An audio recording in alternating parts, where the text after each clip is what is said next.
Good evening, viewers of Amaqhawe TV. Welcome once again to our show, Amaqhawe Ethu. My name is Yongamela Manene. As you all know that we're having this usual slot where we talk about liberation heritage, where it comes from. We are the show that seeks to recognize the unsung heroes of our struggle, those that are not always mentioned. Today, as we all know, is the month of workers. May month is declared a month for workers. Their safety on the job, their rights are recognized, and everything that has to do with workers. And we are commemorating this day in remembrance of those workers that died in the struggles for workers' rights. Today I'm hosting Pasco Jan, mntana walapha eBhayi. Inkokheli emisebenzini, inkokheli ekuhlaleni. Pasco Jan ke nanjengamntu owekhona edabini nanjengamntu ozawukhumbula uzosibalisela ke ngendima ye-unions ezithe zayidlala enkululekweni yabantu boMzantsi Afrika. Sikunye naye ke namhlanje apha kule nkqubo yethu Amaqhawe Ethu. But Pasco siyakwamkela enkqubeni yethu. Sithi enkosi ngokuvuma uba kunye nathi namhlanje. Khawubalisele ke abaphulaphula ukubana ngubani uPasco Jan.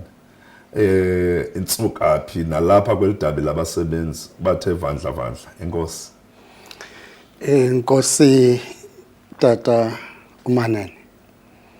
Manithatha ithuba ndibulise kuwe. Ndibulise nakubaphulaphuli bempuma. Ndithi ndichulumancile ukuphiwa lo mzuzu ukuba ndichaze ngendima endidlalileyo kunye nolwazi lwam xeshekweni bendikwi-trade union. Igama lam nguPasco njengokutshilo uJani ngumvundle isiduko oBhayi okhetsho kobhozo gwaqa inyoka ezimhlophe ezicandisa iziba. Ndizalwa ngumamgqwashu intombi yakaBhatman uLawukazi. Abazali bobabini abasekho. Ndikhulele lapha eBhayi eNew Brighton. Yenye ye-locations ezindala. Ndicinga uba kwezi veki ipheleyo besisanda ucelebrate i-120 years yale location yaseNew Brighton. Ndiqale mna ukungena kwimizabalazo yabasebenzi. In actual fact phambi koko ndiye ndaqalisa ukungena kwintshukumo zabafundi i-courses eCowan High School. Kodwa ke ndisuka eJohnson Marhwanqa primary simane sibona ngeli xesha I think it was around 76 77 intshukumo, kodwa sisese primary singaqondi kakuhle bakwenzekani up until umuntu ngo-1979 wangena ke eCowan High School apho adibene nabo Khuseli Jack, Lulu Johnson, abo Mpumelelo Vetho obaleni ongasekhoyo ngomphefumulo wakhe ungalala ngoxolo, and other comrades that are still around. Ndandidlala isport kakhulu eCowan, isoccer. Ndandisaziwa ke njengomnye wabadlali ababalaseleyo ukuskora phaa kwisoccer. We therefore savumelana into yokuba ngaba kule formation ye-SRC eCowan High School, isport must be represented phaa kula executive. Ndangena ngolo hlobo ke mna ke kwi-politics ndingena as a soccer person. Yathi kanti loo nto iyandithatha indifaka kakhulu in politics. Fast forward ndiphumile kwezo ntshukumo zasesikolweni zeQuarters apho zabalaza iyaziwa lilizwe lonke that oyena ndoqo sasikulwela ukufakwa kwe-Afrikaans as a medium of instruction. Savuthulula simane sihlangana ke yathi kanti kuqala oko ukurhatyoliswa nayofika ke ngoku eSapi ndasebenza I think 1986 around November. Strange ukusebenza kwami eSapi was actually kwakungakho kuyokusebenza per se, but umuntu wayefumana ijob, lanto kwakuthiwa ijob. Kanti abasebenzi babona umuntu bademand abasebenzi kwi-management ba siyamfuna lo mfana kuba kwenye ye-general meetings asasinayo le general meeting yayise St Stephen's Hall yabasebenzi, and abasebenzi I think babe striking during that period. Yathi kanti ke loo nto ngokuba ndiphefumle pha kwi-general meeting izandibangela into yokuba ngaba abasebenzi babe neliso kum bandenza shop steward. Zange ndayeka kuba i-shop steward, ndahamba ke onke la mabakala athi umuntu oyinkokheli funeke behambile according to i-constitution ye-trade union ngelo xesha. From shop steward council in Port Elizabeth, branch is it cut across East London and Transkei and around Tsitsikamma. And I was a chairman, and one of the person who actually oseke wan introducer kakhulu ke now kwi trade union ukuze ucomrade usakhiwo zakho. And wafika lo comrade kum ndizichebela ingca ekhaya wathi ndikuvile kwenye ye-general meetings yaye siyaxoxa ngawe sizokulobhisa sifuna ube ngu-chairman wale branch ke ngoku sasithi i-branch i-region ke ngoku which is a province yase-Eastern Cape.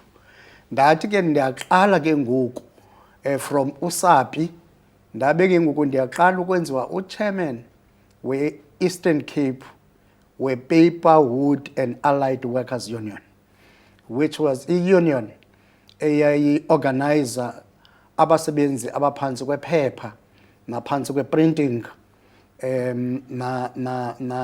ne-cardboard. Sasithi ke i-cardboard ngoko, which is uKola and Nampak. All those companies, hence Merensky, all those companies zii-company ke ezo endandingu-chairman wazo in the Eastern Cape. Manditsho ke ukuthi ke xa ndihlanganisa imizabalazo yethu ne-May Day andifuna uyishiya into yokuba ngaba although sasisenza intshukumo zabasebenzi silwela izinto zabasebenzi kodwa sasi-understanda very well into yokuba ngaba siza kulwa silwe norhulumente ezabasebenzi. Urhulumente ke kwelo xesha waka-PW Botha in as much that kwi-demands zethu as much as sasizifaka ii-demands zabasebenzi kunyuselwa kwemivuzo, ukuphuculwa kwendawo zethu zokusebenza ukuthi mazibe safe, izinto zoba abasebenzi funeke benikwe i-equipment yozikhusela, safety shoes and overalls, nazo zonke ezo zinto. I-demand yayiphambili yayi-demand ye-May Day. Demand ye-May Day, and ngelo xesha ke sasidimanda na 40 hours per week. Niyawukhumbula ke ukuba ngaba abasebenzi during that period yo-80s babesetyenziswa even long hours, even more than 12 hours per day, up until 18 hours. And safumanisa into yokuba ngaba kubalekile into yokuba ngaba siyibeke le demand ye-May Day as one of the major demands. Oh, niyazivela ke baphulaphula nababukeli. Uyayichaza le mbali isuka phi, each one teach one, courses leyo. Waphuma wanqabela waza ku an injury to one is an injury to all. Uyabala ke apha into yobana waqala ngo-1986 Obana uphume ngo-2016, that was 40 years of continuous worker representative. Ziminyaka ingamashumi amane. That's wealth of information eninzi. Ba sisitudaka inoba ngeyiprofessor nangaphezulu.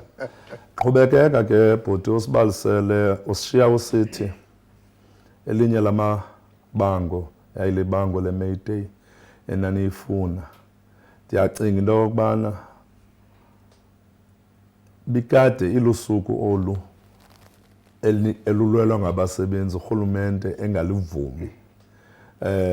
Before luvunywe kwakusenzeka ntoni nade lavunywa nini apha eMzantsi Afrika? Masithi I think 1985, when iCOSATU yazalwa khona. iCOSATU as a federation yaqiniseka into yokuba ngaba zonke ii-affiliates zayo izawuzincedisa ekuthini uMay Day, because as usitsho that urhulumente we-apartheid wayengayirecognize usuku lwe-May Day. Kwanyanzeleka ke kuba iintshukumo zazisenzeka kwizwe lonke in the entire world, nathi sikopa esibona iintshukumo ezazikho kubasebenzi bamanye amazwe, ema-America, ema-France, Russia. Sathi ke kuba sinenxulumelwano ne-federation iCOSATU, nayo iCOSATU as a federation inenxulumelwano nazo ii-unions eziyaziphantsi kwamanye amazwe. Sayithatha ke le May Day as usuku esizawuthi sithi rally around one of the campaigns esasiqonda into yokuba ngaba is very important, in particular when sasijonga also abasebenzi indlela ababesebenza ngayo. Siye ke sathi xana sifuna ukuyiphusha le May Day, sasebenzisa ezinye tactics. Ezinye tactics sasizisebenzisa ke yayiziba siboycothe noboycotha singabasebenzi. Sithi ke naxana siye kwi-wage negotiations, sifike kwi-wage negotiations, sithi make it a point that siya deadlocker, sithi singavani nabaqashi. In particular also because the May Day was coupled during that period nenye demands zelungelo lokustrike, ukwenzela sikwazi ukuthi xana sisiya estrikini siye estrikini esisemthethweni, because bekumelezekile ukuthi abasebenzi sibakhusele bangayi estrikini for iMay Day sithiwe istrike ekugqibeleni si-illegal, therefore abasebenzi bagxothwe, because ukuba bagxothiwe abasebenzi at the end of the day ifile i-union. And therefore besinyanzelisa la 40 hours per week. Besinyanzelisa for an example, esaphi bekudla ngosetyenzwa 6 to 6 per day, which is 12 hours. Kanyanzeleka into yokuba ngaba sithi mayipheliswe la 12. Ababuza belungu ba xa lisithi mayipheli ngubani ozakwenza lam, sithi qeshana abantu, employer more workers instead. And yayi-tactic ke leyo yonto yoba ngaba makunyuswe again inani labantu emaliqeshwe. Nyayiva ke babukeli into yobana eli dabi lilwe ngeendlela ezininzi. Eli dabi lilwe phakathi emsebenzini, liyalwiwa nangaphandle. I-trade unions ziqinisekisisa into yokubana kudaleka amathuba emisebenzi. Yile May Day ke namhlanje siyifumanayo nesiyi-commemoratayo okanye siyi-celebrata. Isuka apho ke uyandibalisela ke ubawa utyane into yobana yayisenzeka njani na. Yayingekho mthethweni. Kungaqhubekeka. Yayingekho mthethweni kodwa niyenza uba mayenzeke. kuba sasinelungelo lokuba qho ngonyaka xa kuphela unyaka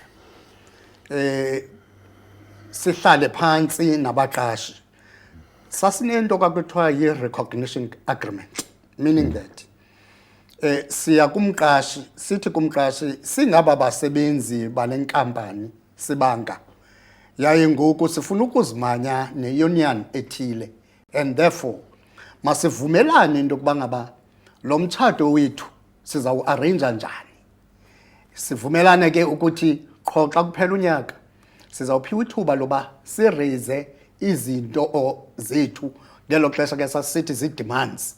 Ngoku ke kuyakhumshwa kuthiwa zii-proposals thina ke sasisithi zi-demands, sidimanda le nale naliya.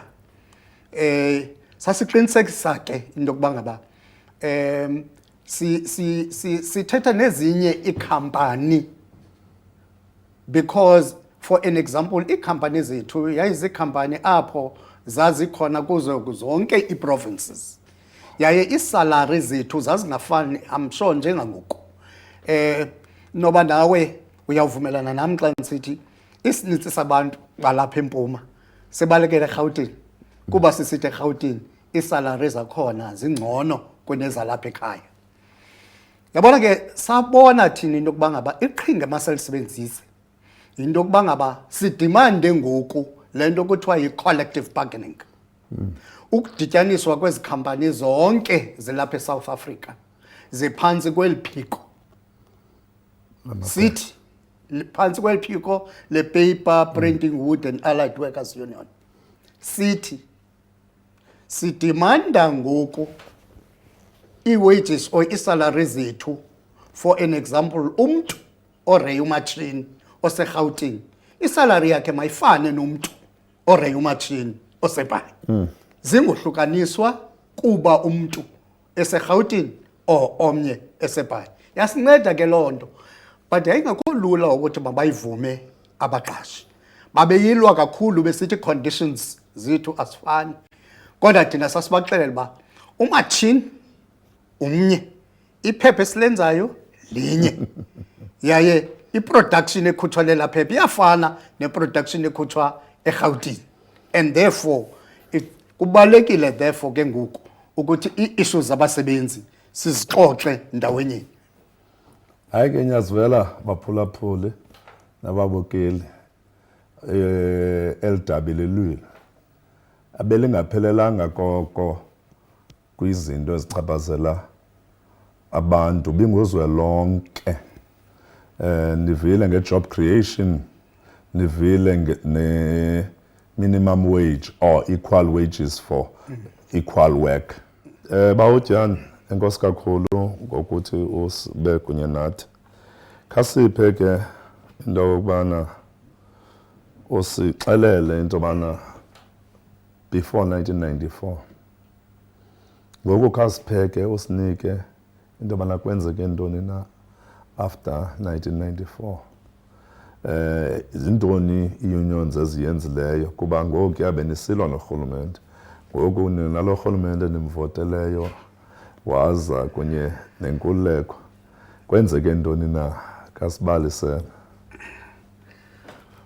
Manditsho ba emveni ba kubekho urhulumente esasimlwela nathi singabasebenzi eyayenye ye-demands zethu kubaqashi ukuba masinikwe ilungelo lovota. Though abaqashi ke babemana ukuthi hayi ayoyithu le nto niza nayo, kodwa ke besibaxelela uba hayi yeyenu kuba lo rhulumente ka-PW Botha unyulwe nini and therefore asifikeleli thina phaa kuBhota singabasebenzi sifikelela kuni and therefore sizayibeka kuni le demand.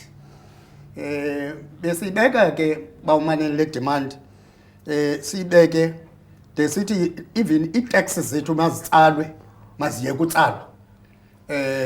Aqumba belungu ba hayi ayikho semthethweni le nto endiyifunayo. Sinyanzeliswa sigunyaziswa ngurhulumente ba masizitsala i-tax apha kuni kwi-wages sibhatale yena urhulumente sithi asizo ukukhupha itax kohulumeni singenalungelo lovota. So emveni bake siwinile lo madabi anzima njalo. Saqonda into kuba ngaba uhulumeni we-African National Congress then wawukhokelwa ngutata uNelson Mandela nezinye inkokheli makasapotwe futhi. Kodwa ke apha ekumsupporting masiqinisekise into kuba ngaba sinezinto esizibekayo kuye. Eyokuqala singabasebenzi siye sathi uhulumende wethu onyule sithi esimlweleyo makaqiniseke xa fika eParliament ba onke imithetho yonke imithetho ezawuchaphazela abasebenzi bayibe yimithetho enzawuthi ke ngolasemzini ibe worker friendly, ibe yimithetho ezawuthi ihambelane neemfuno zabasebenzi. Umthetho for an example we safety kuba abasebenzi indlela bebe nzakala abanye bade babhubhe as factory ibisenziwa kungakhathali kwabaqashi. Safety laws. Owesibini umthetho sasifuna nakanjani ugxininiswe lilungelo lo strike. You remember ukuba ngabasebenzi babengenalo ilungelo lo strike eSouth Africa. You know. Ukuba ngabo strikeile funeka uzazi ugxothiwe. Akubuyeli emsebenzini. Ungekho nenkundla enokubuyisa emsebenzini. Abasebenzi babetreatwa kakubi ngolo hlobo. Sakathi masiqinisekise into bangaba iANC government iyazixhasa zonke intshukumo namalungelo abasebenzi. Employment equity. Kulingwane kuba bawumanene linyaniso eli lithi almost everywhere eSouth Africa phambi kokungena kwalo rhulumente umuntu omhlophe wayepeya isalary ethe xhaxhe kunomuntu omnyama noxa babesenza umsebenzi omnye. Yaye kwakubakho ijobs lento kwakuthiwa ijob reservations zazigcinelwa abantu abamhlophe kuphela. Abantu abamnyama kwakusazeka into bangaba wawo umsebenzi i-overall eblue ne-safety shoe. And then itie neshirt emhlophe zezabantu abamhlophe. Sathi ngokuqinisekisa ke ngoku that urhulumente we-African National Congress hence sangena kule nto kwakuthiwa then i-tripartite alliance. Sangena kwi-alliance ne-African National Congress siyikhetha kuba ine-track record yokulwela abantu abantsundu including the workers. Sayikhetha ke ngalonto sisithi ke sawusebenzisana nayo ukuba ngaba mayibe ngugxa wethu ekufezekiseni imfuno neminqweno yabasebenzi. Niyazivela ke babukeli uyayilanda uyayichaza indima emveni kwenkululeko nezinto ezenziweyo kude kudala zazingekho i-Equity Act, i-Basic Conditions of Employment, zazixhanyulwa ngabantu abathile kwezinye indawo. Ootishara babengenalungelo lobana union, amapolisa ayengenazo ii-unions, nabanye abantu.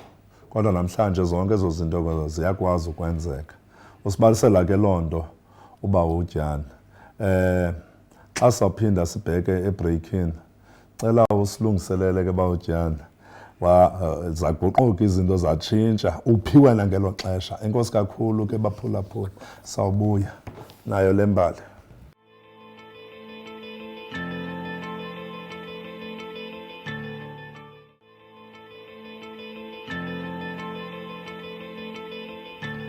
Welcome back, viewers. Welcome back to this program, Amaqhawe Ethu. We are talking about the liberation heritage. Today, it's the 1st of May. We are celebrating those unsung heroes in the workplace. We want to bring them in the forefront of the struggle. Today we are hosting Ubawo Jan, who's sharing with us, starting from where he comes from as a youngster into the workplace, waqhubekeka wahamba wakhokela apha embonini. Uyasibalisela ke namhlanje ngayo yonke loo ndima leyo.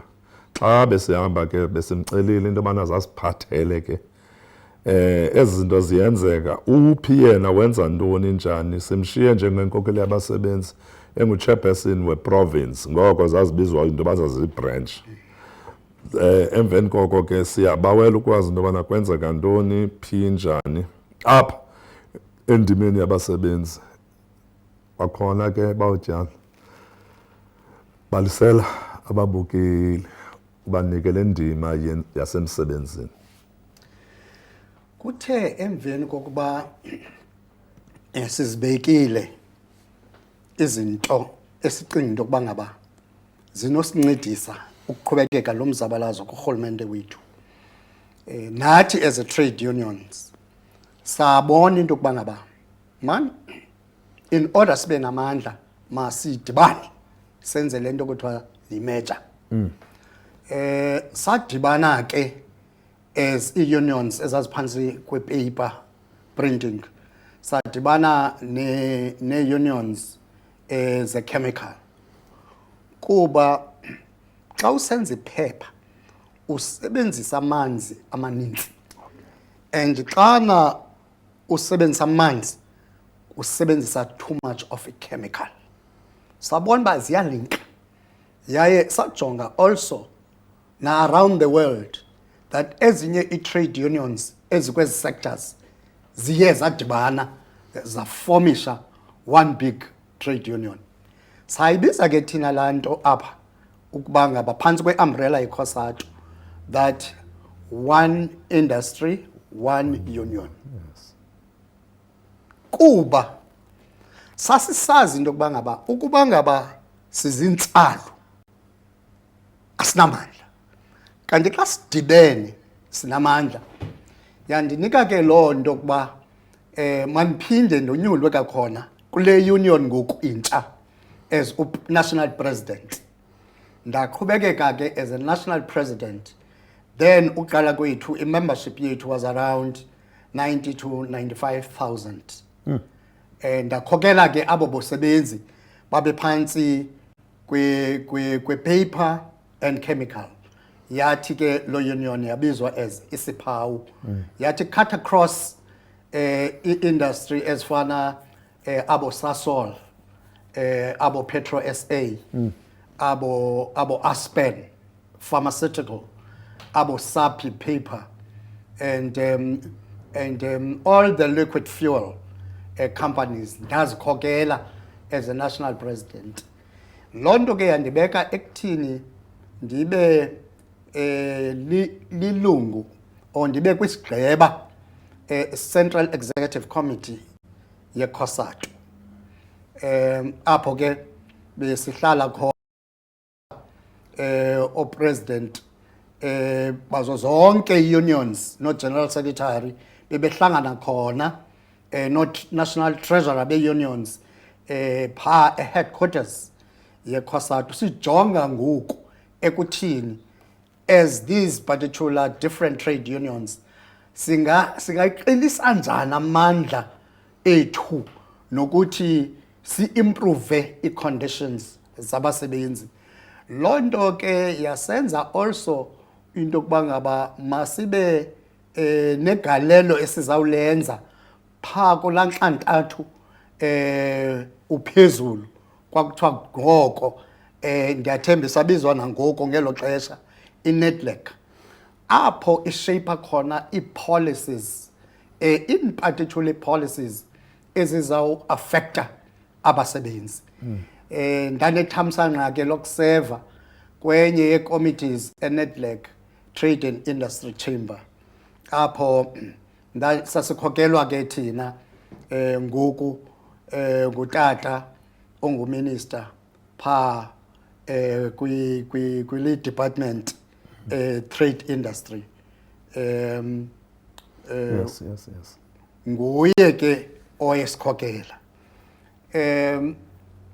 unguminister ngoku, by the way, uPatel. Oh. Minister Patel.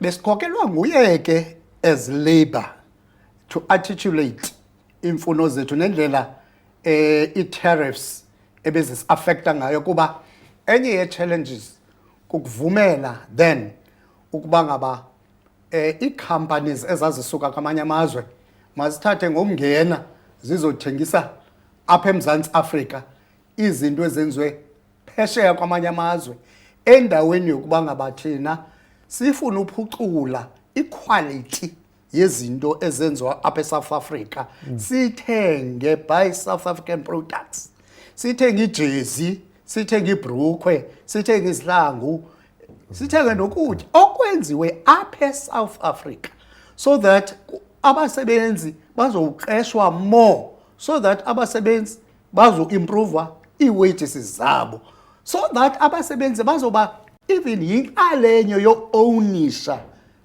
ezo factory ziza kwenza isihlangu. Salapho ke ngoku emveni ba kukhululekiwe sazenza ke ezo ntshukumo, kodwa ke masitsho into kuba ngaba although eza platform yayizi-platforms apho kwakufuneka kushape i-ideas ngoku, siyeke ngoku toya too much because bekunyanzelekile ke ngoku into kuba ngaba kusetyenziswa ubuchopho.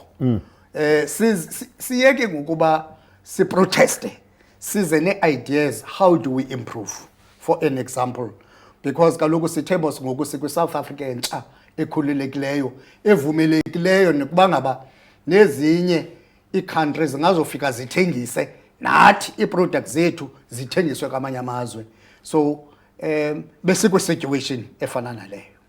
Ja, ngiyazivela ke Bukele uyayichaza lento isuka phi okubana i-worker unity was quite important, bade bafomisha isipawo bandiyacinga chemical it's chemical energy pulp and paper workers union sipawo ke lo ba wasuka nalapho imbali yakhe iyabalisa iyatyebisa into yobana kuphelelanga phaa emboneni into zabasebenzi kodwa i-trade unions nendima enkulu eziyidlalayo nenjengokubana kudalwe amathuba emisebenzi kooNedlac njalo njalo.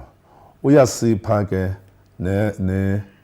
nendima yokubana ngoku ke banyanzeleka into i-trade unions ziyeke ukulwa zilwe ngengqondo kusetyenziswe le nto kuthiwa yi-manpower ayekuthi amandla abasebenzi bathi amandla asengqondweni anditshongo kodwa ke siyabulela ke bawo liyaqhubekeka ke le ndima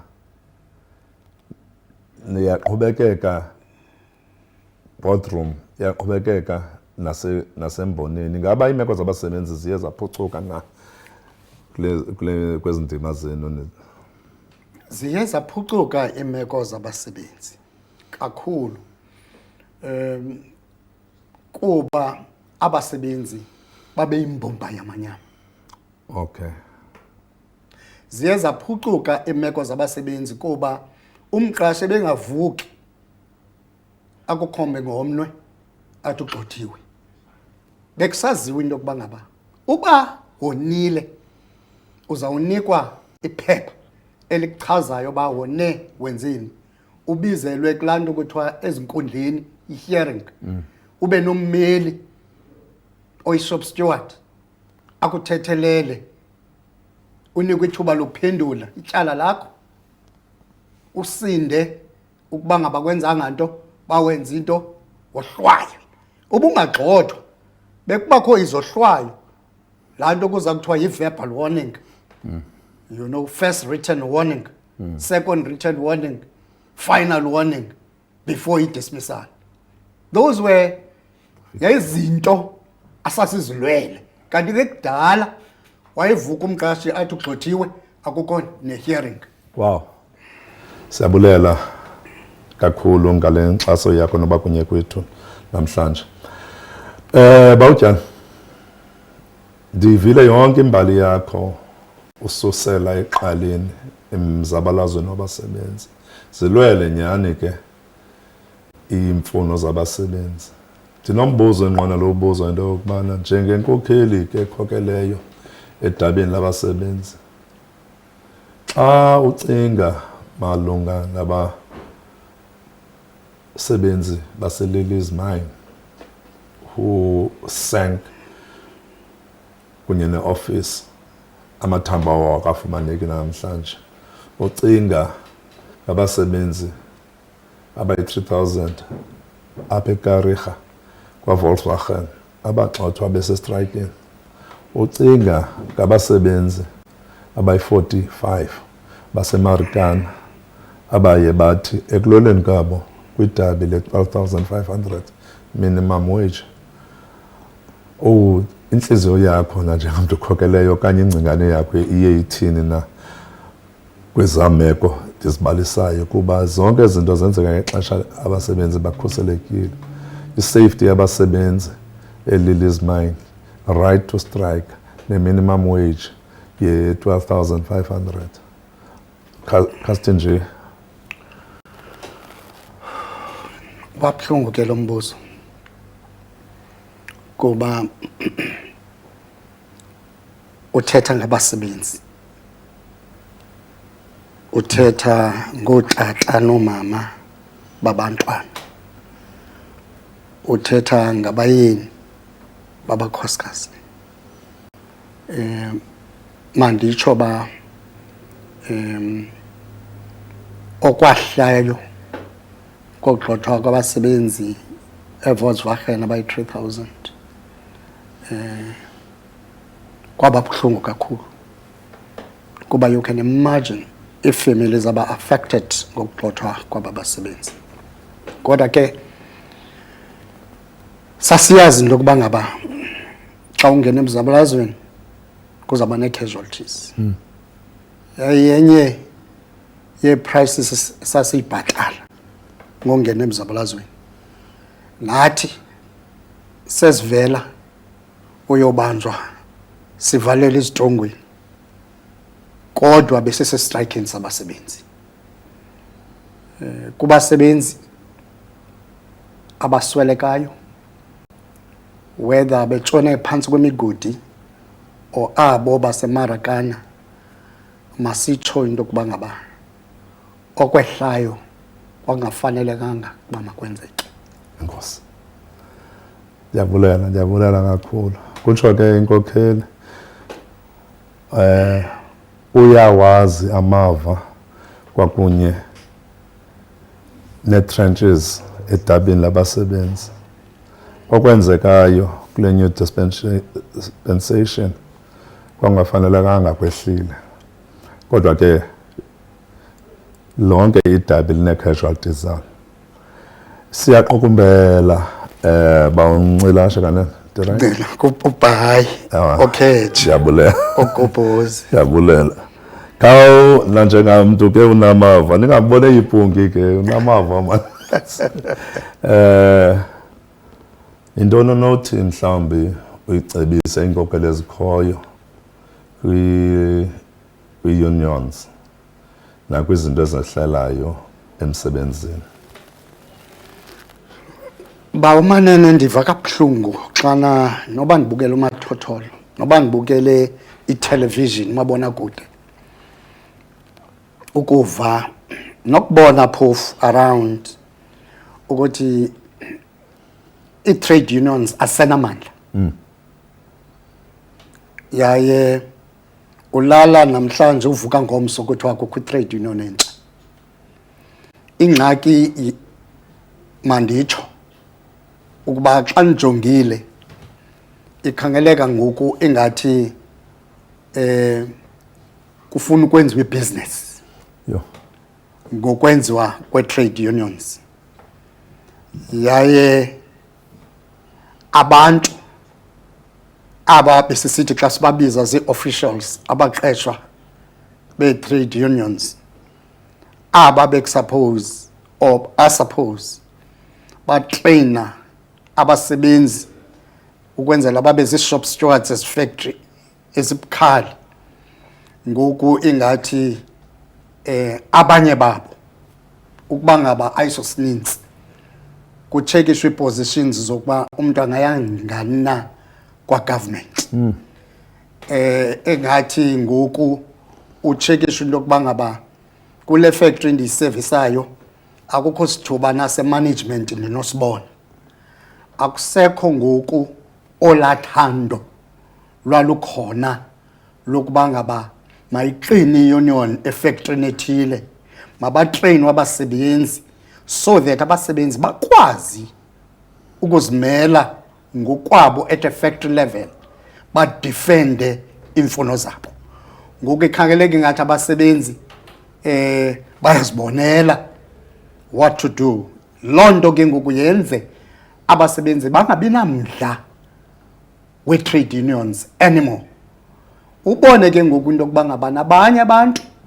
bathathe that opportunity lo chance yokuba ngaba kubekho a lot of breakaway kwi-trade unions sizintsalo abasebenzi bazintsalo bathe sa yabona ke ingxaki xana ke abasebenzi bezintsalo umqasho ufumana ixesha elihle lokuba zonke gains zabo bebeziwinile azirivese kuba banamandla ngoku ukulwa